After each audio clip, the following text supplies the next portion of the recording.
फिर सजदे में कहता हूँ सुबहान रब्बी अल्लाह। अल्लाह फरमाते उठ जा उठ जा, तूने अपनी औकात को मेरे आगे गिरा दिया, मेरे रहमतों को तेरे ऊपर निछावर कर दिया। कभी रुक के, कभी रुक के, कभी झुक के, हद ही सारी। अल्लाह में ऐसे था, अब मैं ऐसे हो गया, इसके अलावा हद ही कोई नहीं। मैंने अपना आप ज़मीन के ऊपर रख दिया, अल्लाह इसके अलावा जगह ही कोई नहीं। ए फरिश्तों, मशरिक में, मगरिब में, शुमाल में, जुनूब में ऐलान कर दो, तुम्हें तो ये मुसल्ले पे नजर आ रहा है, अल्लाह अकबर, मैं अल्लाह देख रहा हूँ, ये मेरे कदमों पे सर रख कर नजर आ रहा है। उठ पे मांग, क्या मांगता है, उठ। अगर तू सजदों में मेरे कदमों में आ जाएगा, मैं रात के अंधेरे में बंदे तेरे करीब पहले आसमान पर आ जाऊंगा। और शेमल्ला, उसकी रहमत उतरती उतरती पहले आसमान पे आती है। फरिश्ते ऐलान करते, हजरात एक जरूर ऐलान सुनो, है कोई हल में मुस्तगफिर, है कोई मगफिरत करवाने वाला, कोई रिज़्क़ बढ़ाने वाला, कोई बख्शिश कराने वाला, कोई तंगियाँ दूर कराने वाला, आ जाओ आ जाओ। तुम खुदा के घर में जाते हो, अल्लाह आज तुम्हारे घरों के अंदर आ गया, आओ आओ सारे आओ।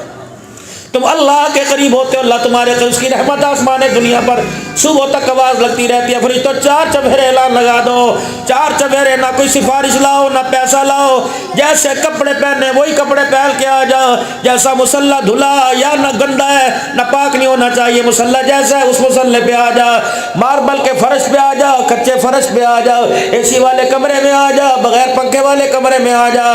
ए मेरा बंदा बैठ जा, झोली फैलाना तेरा काम है, मौत तक नेमतों से नवाज देना मैं अल्लाह का काम है। ए मेरा बंदा, तेरी झोली तक पड़ जाएगी, अगर मैं अपनी आई पर आ गया मेरा देना खत्म कोई नहीं होगा। आ मेरे पास खुदा पाक की कसम, अगर नमाज का सजदा माफ होता तो सय्यदुल अव्वलीन वल आखिरीन जनाब मुहम्मदुर रसूलुल्लाह सल्लल्लाहु तआला अलैहि वसल्लम को अल्लाह कुरान में न कहता, या अय्युहल मुज़म्मिल क़ुमिल लैला इल्ला क़लीला निस्फ़हु व इंक़ुस मिन्हु क़लीला औ ज़िद अलैहि वरत्तिलिल कुरान तरतीला।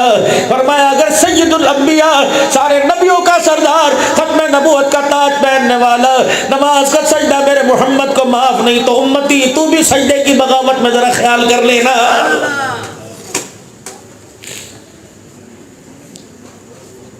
नमाज माफ होती, बदर में सहाबा को माफ होती, नमाज माफ होती। ओ अल्लाह अकबर मेरे अजीजों,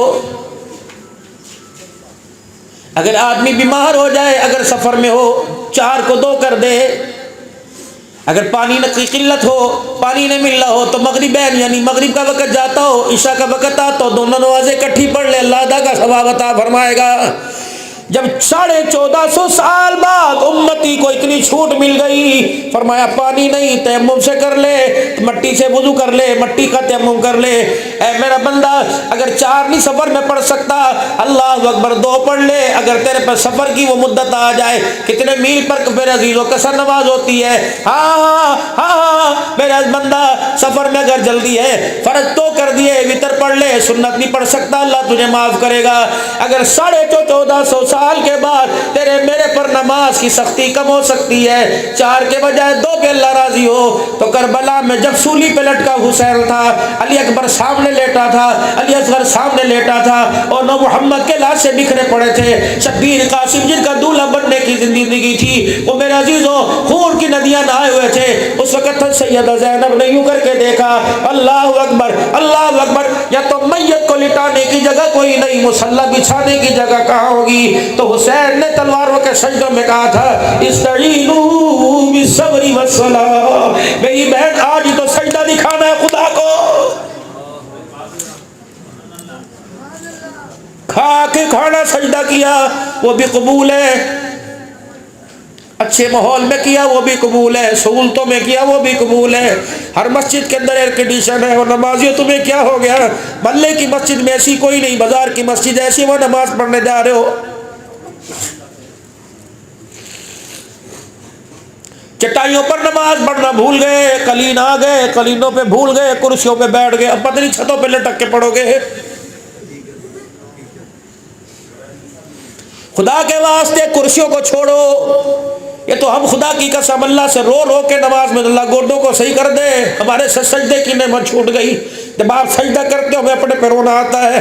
अल्लाह तेरी इतनी नेमतें, इतनी इज्जत होने के बावजूद, लेने के बावजूद तुझे सजदा नहीं कर सकते, तो इनका इस वजूद का क्या फायदा। मेरे बाबू कुर्सियों की आदत छोड़ो, अगर थोड़ी देर क़याम में खड़े हो सकते हो, क़याम फ़र्ज है मेरे अजीज़ों, खड़े हो फिर रुकू करो, कम से कम एक सजदा तो ज़मीन पे उल्टे सीधे जैसे मुश्किल में करो, फिर कुर्सी को ऊपर बैठ जाओ। अगर ये रवाज तुमने कुर्सियों का, खुदा की कसम एक एक मस्जिद के एक एक सफ में 25 नमाजियों की गुंजाइश है, लेकिन 12-12 कुर्सियाँ एक सफ के अंदर पड़ी पड़ी है। अगर मेरे अजीज़ों, अगर हमने तौबा न की, अपने पर जोहद मुशक्कत न डाली, अगर कुर्सियों की आदत न छोड़ी, तो यहूद व नसारा के लिए जैसा हमारी मस्जिदों का माहौल हो जाएगा। बैठे नाराज मत होना, जो बहुत ही माजूर हो उस उलमा से जो जमीन पर बैठ ना सकता हो। अगर 16 घंटे दुकान पे कुर्सी पे बैठते, गोडों में, टांगों में, कमर में दर्द नहीं होता, तो फिर सजदा तुझे जमीन के ऊपर करना पड़ेगा। ला इकराह फी दीन, तुझे किसने कह दिया कि तेरे लिए है कि दीन के अंदर सख्ती कोई नहीं। फरमाया काफरों को अल्लाह अकबर दीन दिखाओ, दीन सुनाओ, सख्ती मुसलमान पे है। रसूलुल्लाह सल्लल्लाहु अलैहि वसल्लम के पास कुछ कबीले के लोग आए, थके तो नहीं भाई हैं, पर थोड़ी सी बात। अल्लाह के पाक नबी के पास एक वफद आया, या रसूलल्लाह हम कलमे को पढ़ेंगे, कलमे की हकीकत को मानेंगे, हलाल को हलाल और हराम को हराम जानेंगे, पुराने आदी हैं, पुराने पापी हैं, थोड़ी सी गुंजाइश दे दो। हम क्या, अल्लाह के नबी, हमें शराब पीने की आदत है, हम कलमा भी पढ़ते हैं, ईमान भी लाते हैं, नमाज भी पढ़ते हैं, लेकिन आप शराब हमारे पे मना ना करो, शराब की थोड़ी सी इजाज़त दे दो ना। 24 घंटे पिएंगे, एक वक्त मुकर्रर कर दो। आपने फरमाया अच्छा। फिर एक कान में, या रसूलल्लाह हमें जिना की आदत है और इस्लाम जिना से मना करता है, हम पुराने पापी लोग हैं, कमली वाले, कभी कभार हमें जिना की इजाज़त दे दो। नबूवत की अखियों में आंसू आ गए। आसमान की तरफ आपने देखा, जिब्राइल दौड़ता हुआ आ रहा है, कि मुहम्मद इनको कहता चलो दौड़ो यहाँ से, तुम ईमान लाओ या ना ईमान लाओ, अल्लाह को तुम्हारे ईमान की जरूरत कोई नहीं। लेकिन जो अल्लाह ने कह दिया, ला तब्दील लिकलिमातिल्लाह, जो अल्लाह ने कह दिया, जो लिख दिया, क़यामत तो आ सकती है, खुदा का लिखा हुआ गलत नहीं हो सकता।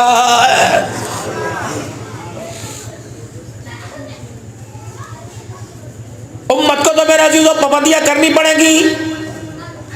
अगर तूने 12 रबीउल अव्वल को सीरत रसूल, सीरत कॉन्फ्रेंस करने वालों, तुम्हारी तो मस्जिद का नाम ही जामे मस्जिद मोहम्मद रसूलुल्लाह है, लेकिन मस्जिदों के अंदर नमाज पढ़ने वाले पहले सफ से लेकर आखिर सफ तक किसी भी नमाजी के अंदर किरदार रसूलुल्लाह नजर ही नहीं आ रहा है। मस्जिद तो खत्म नबूवत है।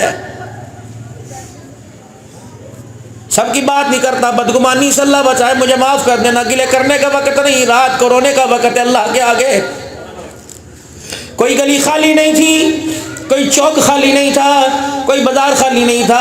हर कह रहा था गुलाम ये रसूल में मौत भी कबूल है। फिर अगला ऐलान सुनो, हर कोई कह रहा था सरकार की आमद मरहबा, सरकार की आमद मरहबा। सरकार की आमद मरहबा किसके लिए थी?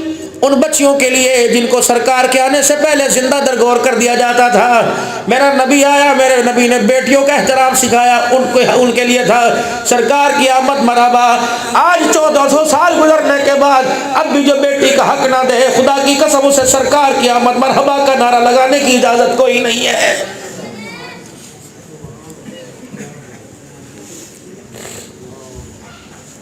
जाओ जाओ, आज मैच हुआ पाकिस्तान श्रीलंका का, अल्लाह ने पाकिस्तान को इज्जत अता फरमाई। खुदाए पाक की कसम, जुओं पर कितनों के घर लग गए, कितनी बहनों की चूड़ियां लग गई। हाय बेशर्मो, तुम्हें शर्म ही नहीं आई। जिस बाप ने 1.5 तोले का लॉकेट बेटी को 25 साल मेहनत करके चढ़ाया था, आज पाकिस्तान श्रीलंका के दाव के ऊपर वो लॉकेट भी बिक गया है।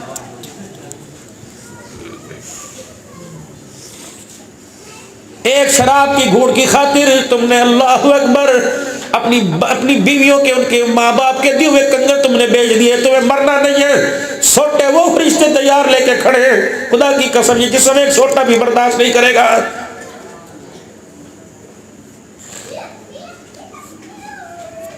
अभी रबीउल अव्वल के दिनों में, मुझे याद नहीं आ रहा कौन सी जगह था, इतने बड़ी सफेद दाढ़ी वाले ऐसा रो रहा था, रोटी भी खा रहा था, मुझे तो भूख लगी थी, मैं तो खा रहा था, वो मेरे कान में रो भी रहा था। कहा मौलवी साहब हमें तो अपनों ने लूटा, गैरों में कहाँ दम था। मैंने कहा हुआ क्या? क्या लगा सगी फुप्पी ने मेरी बेटी घर बिठा दी, सगी बहन ने। आलमा है, 2 महीने शादी को हुए, मेरी बहन को भाई के आंसू पर चिट्टी दाढ़ी पर तरसना आया। मेरी बहन ही मेरी दुश्मन निकली, मेरी बेटी का हाथ पकड़ के घर छोड़ के चली गई।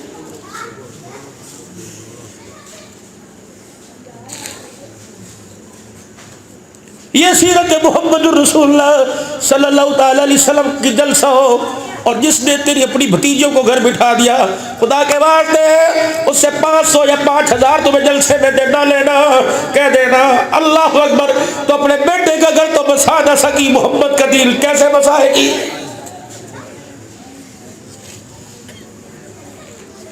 मेरी बच्चियों, अल्लाह का शुक्र है मुझे अक्सर सरगोदे में मोहल्ले में गुफ्तगू करने का मौका मिलता है।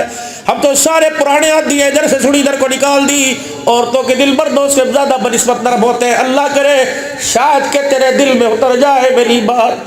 खुदा की कसम, अगर भाई कमज़ोर हो, भाई मेरे अजीज़ व गरीब हो, और मेरा अजीज़ उस तरह ससुराल तकड़ा हो, कभी भाई की बेटी लेते हुए अल्लाह अकबर भाई का सर ना झुकाना।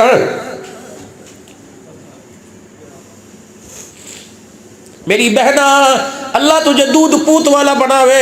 अगर तेरे 4 बच्चे हैं, 3 बेटे अमीरों में ब्याहे गए, एक गरीब की आ गई, खुदा के वास्ते अपने पैसों का रोब उस गरीब पर न जमाना। तो सास न बन, जिस दिन माँ बन गई, खुदा की कसम तेरे घर के अंदर अल्लाह अब्दुल कादिर जिलानी देगा, तेरे घर के अंदर मुगलाम मुस्तफा देगा। छोड़ दे सास बनना। तुम ससुर मर्द बन के घर उजाड़ते हो, तुम्हें क्यों अल्लाह का डर नहीं आता? 70 साल का ससुर है, 22 साल की बहू के कमरे के अंदर झांक झांक के देख रहा है, तो ये शर्म नहीं आती?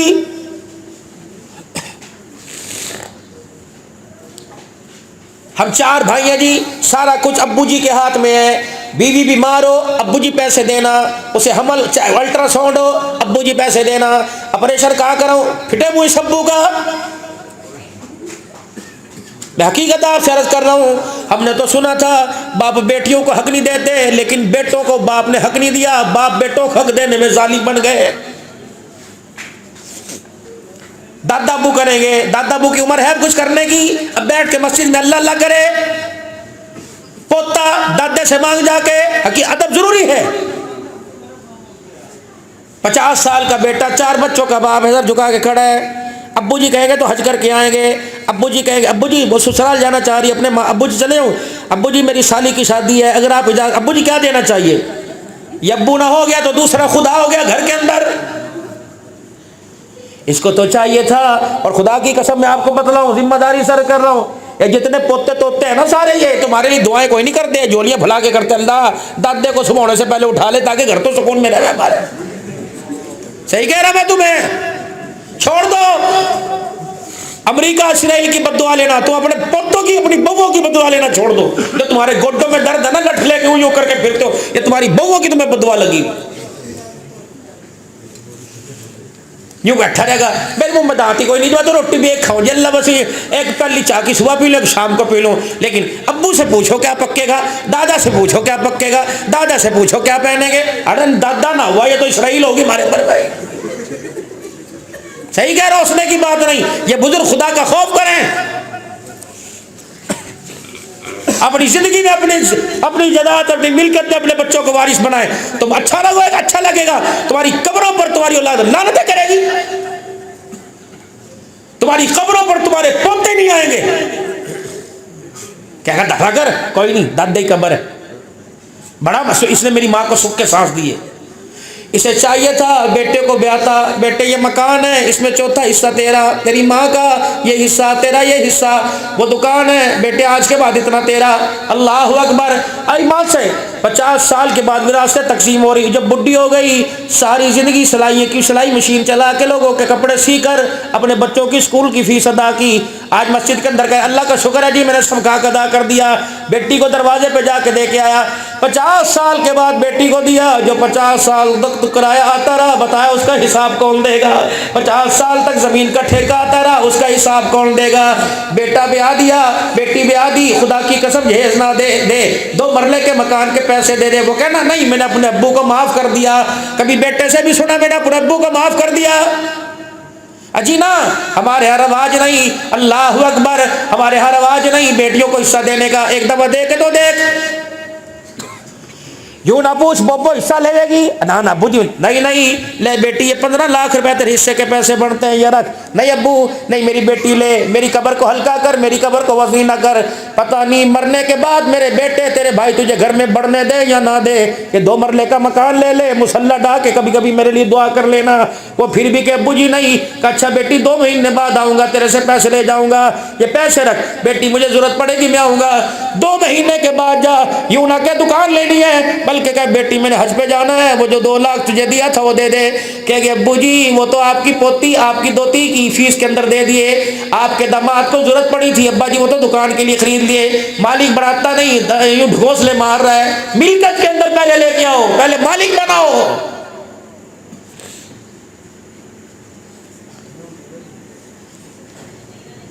बड़ी दुख वाली बात मैंने आप हजरत से की है, सोचना जाके। बाप बेटे को हिस्सा देता, बेटा ये तेरा हिस्सा है, अल्लाह अकबर, मेरे बेटे मैं तेरे से कुछ नहीं मांगता, मेरे बेटे मैं तेरे से कुछ नहीं मांगता। ये बच्चा जुबैर हर वक्त मेरे साथ होता है। जब मेरे बच्चे, अल्लाह की कसम, आज सुबह मेरे बच्चे 8-9 दिन के बाद मिले, सुबह फिर मैंने डेरे गाजी खान चले जाना है, वादा था कि 1 बजे घर आऊँगा, तुम्हारे साथ थोड़ा बहुत खाना खाऊंगा, कुछ हंसेंगे कुछ बोलेंगे। जब भी जाता हूँ अच्छे से अच्छा खाते, अच्छे से अच्छा पहनते हैं, लेकिन हंसते हंसते मेरी बेगम कहती फिर शुरू हो गया। मैंने कहा चुप कर जा। वो कहती फिर शुरू हो गए ना, दूसरी बात करो। मैं अपने बच्चों से कहता हूँ मेरे बच्चों ना, मुझे तुम्हारे से कफन चाहिए, तुम फैजाबाद नहीं सरगोदे में ऐलान कर देना अब्दुल हन्नान मर गया, उसे कफन की जरूरत है, 36 आने वाले कफन लेके आ जाएंगे। लेकिन मेरे बच्चों तुम मेरे चरवाई को कंधे को जनाजा का हाथ भी ना लगाना, मेरे जनाजे को कंधा ना देना। बस एक तुम्हारी से मेरी दरख्वास्त है, हाथ जुड़वा लो या मुझे रोक के दिखा लो, बेटे मरने के बाद मेरी कब्र के वारिस बन जाना बस। एक दूसरा, मेरी कब्र में मुझे आवाज सुनने ना पाए कि अब्दुल हन्नान की औलाद ऐसे हो गई। मेरी बेटो तुमने अल्लाह से भी बचना है और बंदों की नजरों से बचना है। बस मेरे बच्चों रोजाना नहीं तो 2-3 दिन के बाद मेरे कब्रिस्तान में आना, जब मैं पड़ा हूँ पता नहीं मेरी हालत क्या होगी। अंदर ना सको, दीवार पर यूं टांगे उठाकर एड़ी ऊंची कर कर पढ़कर 1 मरतबा दुरूद शरीफ 1 मरतबा सूरह इखलास पढ़ जाना। बच्चों अल्लाह की कसम तुमने बाप का हक अदा कर दिया है। ये अपने बच्चों से वादे लो, तुम्हें क्या हो गया, बीवी का कमरा अलहदा, बच्चे का अलहदा, छोटे छोटे 8-8 साल के बच्चों के कमरे अलहदा कर रखे हैं। इस वक्त तो माँ की आगोश की जरूरत हुआ करती थी, बाप की निगाहों की जरूरत हुआ करती थी। जब तुमने 8 साल के अंदर मेरे अजीजों अपने बच्चे पर प्यार वाली निगाह छोड़ दी, तो बच्चों ने 60 साल में तुम्हारा हाथ छोड़ दिया है।